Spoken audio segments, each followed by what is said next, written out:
Making a car is a complex process that involves a wide range of skills and knowledge, as well as access to specialized tools and materials. The process typically involves the following steps. Design. The first step in making a car is to design it.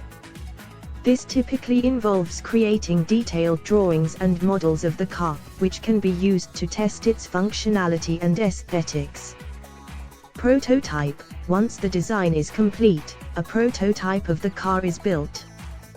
This prototype is typically made from lightweight materials and is used to test the car's performance and make any necessary modifications. Testing and validation. Once the prototype is complete, it is put through a series of tests to ensure that it meets safety and performance standards. Production. Once the design and testing process is complete, the car can be put into production. This typically involves building a production line and using specialized tools and equipment to manufacture the car.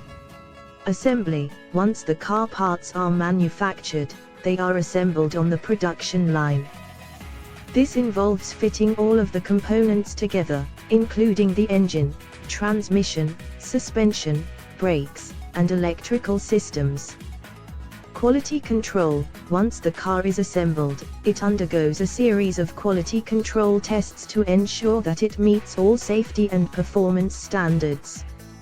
Distribution. Finally, the car is distributed to dealerships or directly to customers, where it is sold and used for transportation.